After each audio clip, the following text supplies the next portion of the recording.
Hello and welcome to another episode of Fred and John Talks. We're here in my kitchen today because we're going to do some cooking. And John is our cameraman. Say hello, John. Hello, Fred.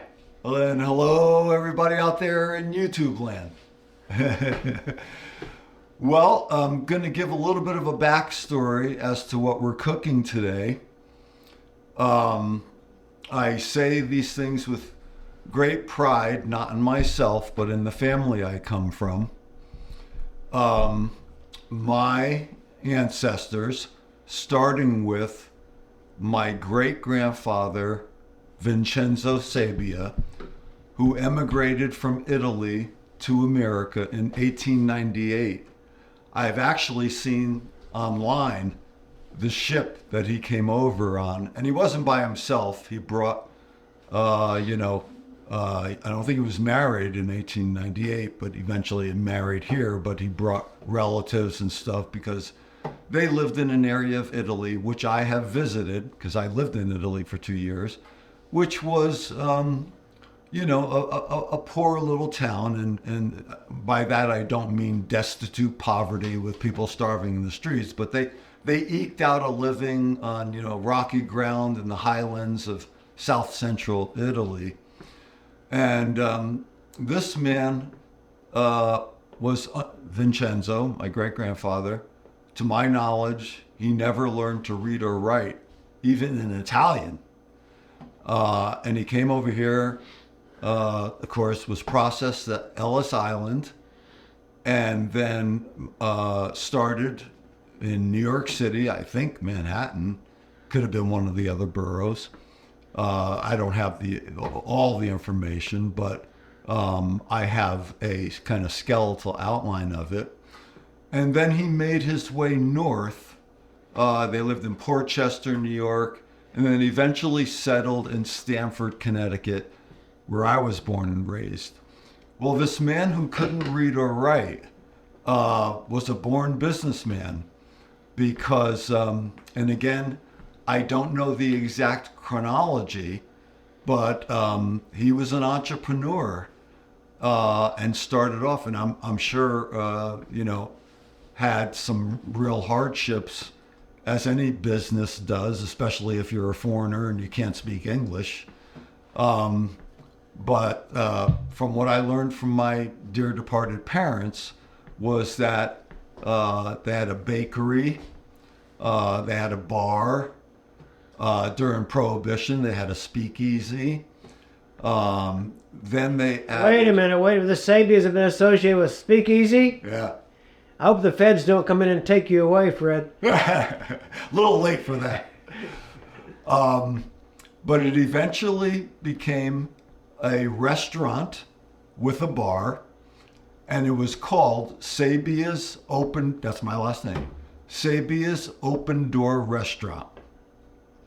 Now, as an aside, I will tell you that when I first got into private practice as a mental health and marital therapist and lived in Rome, Italy for 2 years, I had my own private practice that I operated out of my apartment.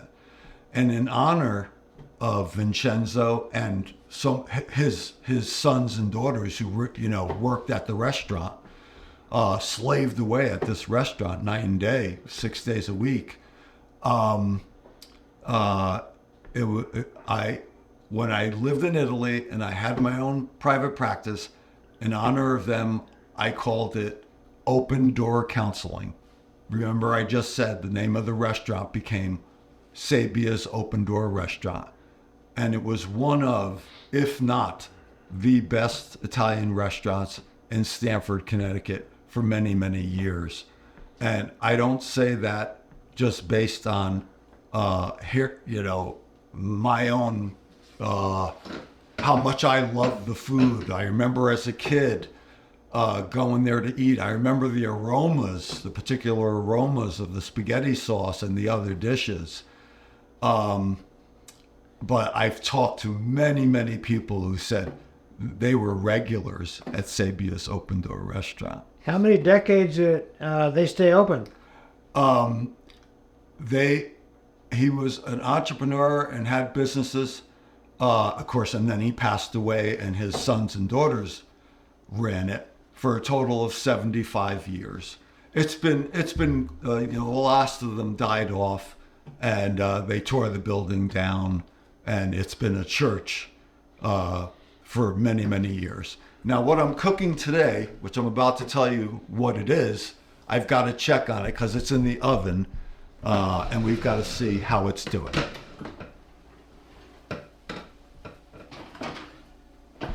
It's coming along, but it's not quite there yet. So, that is a perfect segue into this. I had a lot of favorite dishes at that restaurant as a kid. As I've said in a previous video, I was too young to work at the restaurant. My two older brothers worked there as busboys, and all my relatives worked there, whether in the kitchen or as waitresses, bartenders. But my favorite dish was baked stuffed clams. Ooh, love it.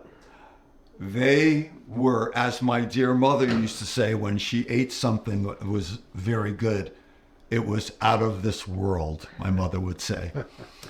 Well, another backstory to that is when the restaurant was closing in its final dying out days, because the last remaining brother, who was a son of Vincenzo, he was the last one to run the restaurant with his wife and kids, and they were closing up the restaurant. And I tried to get the recipe for their baked stuffed clams, but I was unsuccessful. That was many years ago. And then, serendipitously, and I can't even tell you how it came to be, but I ran into an old friend of mine, a woman, a grown woman now, but I knew her in junior high school. We were briefly puppy lovers, if you will. And she was also of Italian-American descent. And she talked about how they were the best baked stuffed clams she had ever eaten. And she found the recipe. I do not know how to this day. I'll have to ask her. But that's what we are cooking today. I got the recipe. I did all of the food prep because there's a lot of it off camera. So this is not going to be a lengthy video or a lengthy episode. I do hope that these are going to be done in a few minutes, and they'll be hot out of the oven, and we'll do a tasting test. I have no idea how they're going to come out because this is my first attempt to make the recipe. But that's basically the story. And I'll throw in that, as I said, I lived in Rome for 2 years and had the counseling practice. Well, I visited the town where my great-grandfather Vincenzo emigrated from, this poor town in the highlands of south central Italy called Aviano. It's a 5-hour train ride from Rome, southeast of Rome.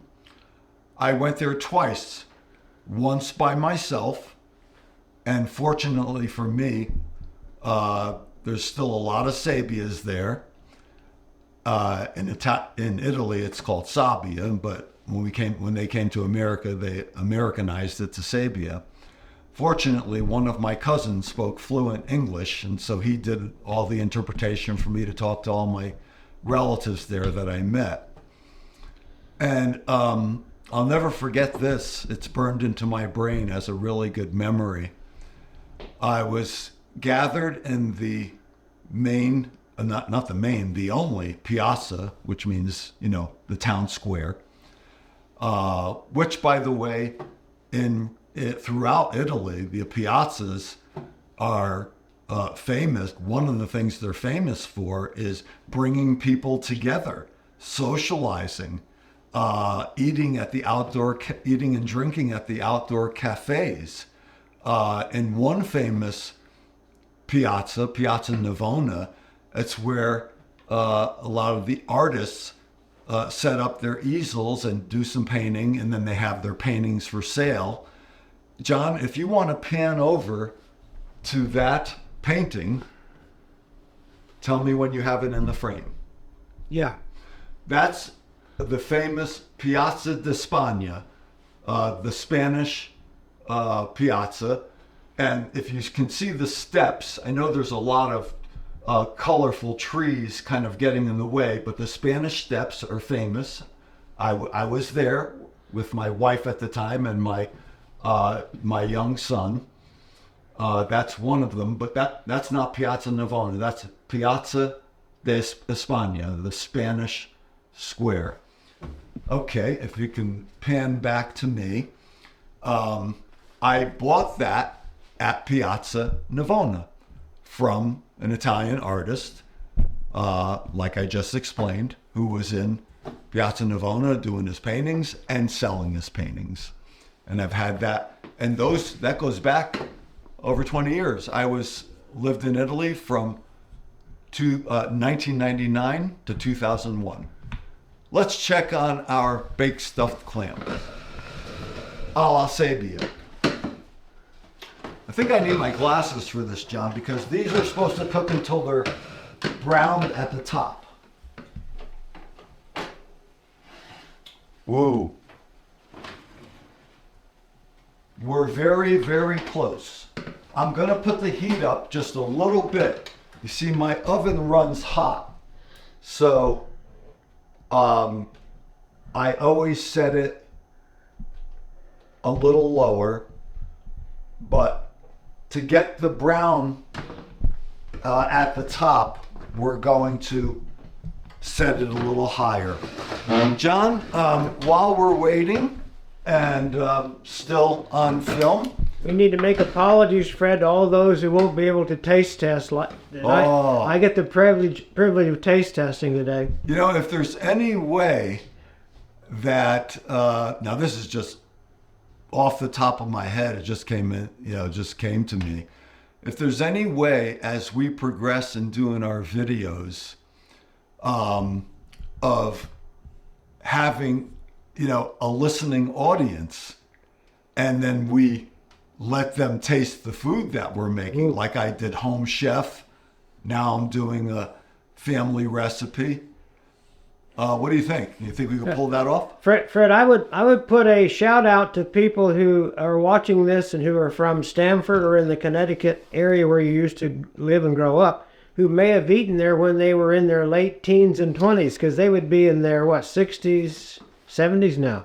You bring up a great point, and that ties in with now we're coming full circle back to this woman I know who I was puppy lovers with. Her name is Patty. So a shout out to Patty. She, shared with me her fond memories of going to Sabia's Open Door Restaurant. And her favorite also were the baked stuffed clams. We practically said it at the same time. My other two favorites at the restaurant were the veal parmesan, and veal parmesan is de facto my favorite Italian food. But I have a story to tell about that too. So my two favorites, entrees, baked stuffed clams are an appetizer. My favorite entree was veal parmesan, but they had they had two desserts, among others, that were absolutely to die for. One was rice pudding. It was the best rice pudding I've ever tasted in my whole mouth. That's a joke. It's the best rice pudding I ever tasted in my whole life. And they had a, I don't know, the ice cream cake.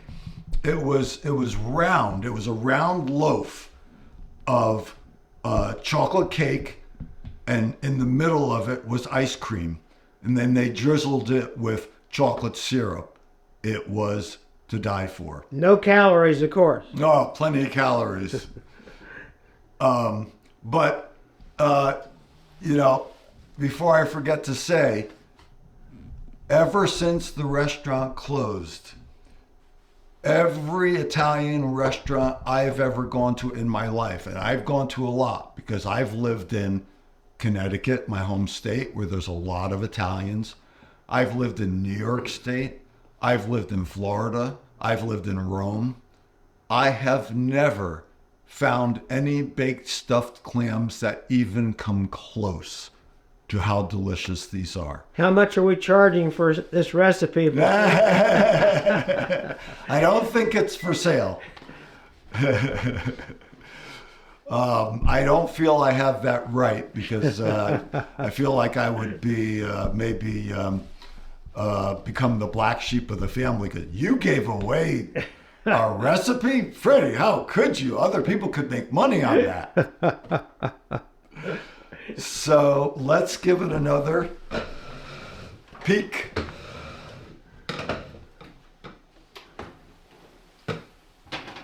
I think what I'm going to do, I have a better idea. I'm going to cancel this and put it on low broil. The tops are supposed to be, the breadcrumbs are supposed to be browned a little bit. Browned a little bit, yeah. Okay. And I think what I'm going to do is also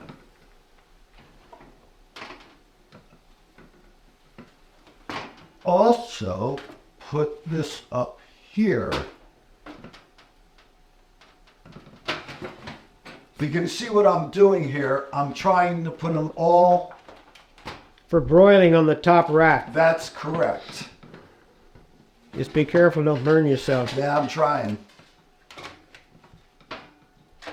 There you have it.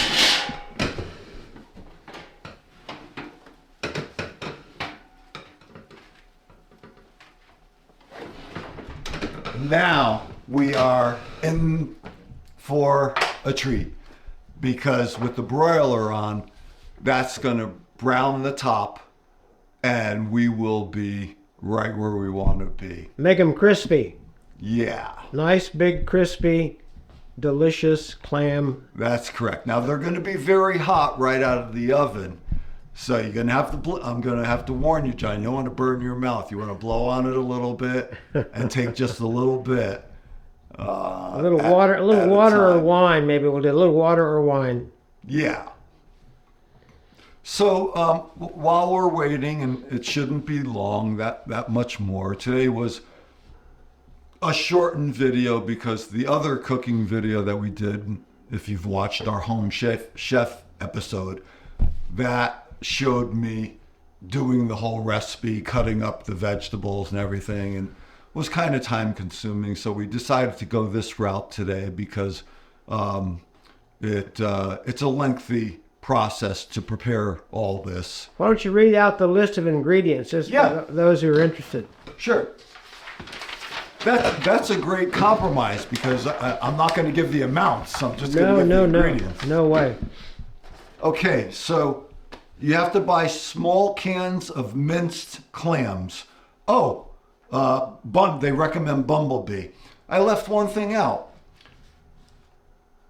These at the Open Door restaurant and at any Italian restaurant worth its name, the filling of that which you eat is put in a hard clamshell. And I went around town yesterday or the day before, I can't remember which, looking for clams and could not find them. All I could find is the miniature ones. Now, it really doesn't matter if you have them in a clam or you have them in the tin foil that I'm using that you cook, you make cupcakes in. It doesn't matter the taste, but for the full Italian experience, it's better to have them on the half shell of the clam. But couldn't find any. Minced clams, Italian flavored breadcrumbs, onion powder, garlic powder, oregano, parsley flakes, salt and pepper, grated cheese, olive oil, melted butter, lemon juice, and a dash of Tabasco sauce. So that's how we're doing because we don't want to burn these. This gets into the danger zone of burning them when you have, aha, they are ready. Oh, baby, come to Papa. Oh, Nice and brown. oh. Nice and brown. All right, now I am going to, at the risk of burning myself, I'm going to come over here so you can get a good camera shot of that. There's Fred, and there is the clams. Wahoo! All right. Yeah, bring it closer, Fred. Great work. Great work. Okay. All right. Don't burn yourself. Okay, I'll put them back. All right, we're going to let them cool a while, and we'll probably eat them off camera. But let me ask John, before we have our wrap up, anything about past or future episodes? Yeah, we'd love some comments from people on this episode. Why don't you take the chair? Yeah, we'd love some comments on this episode because we're going to do more cooking, and any suggestions from our fans and watchers and subscribers would be very, very welcome. We're hoping to do more home chef recipes because Fred has a love for that company, and he gets about 2 meals per week in a box mailed him for home chef. But we thought this would be a special little episode because of his family background and the restaurant business. And I can tell you that my wife and I enjoy his cooking at least once a month. We love it. So I think with that, Fred, we'll let the clams cool. And I think the message to our fans is that we love food. We love what we do. We hope you enjoy watching us and share with your friends. In the spirit of being Italian, let's skip the fist pump and do a nice manly hug. Okay. Thank you, Fred. That's a wrap. It's a wrap. Yep. Thank you for watching. Send your comments. Yeah. Bye-bye.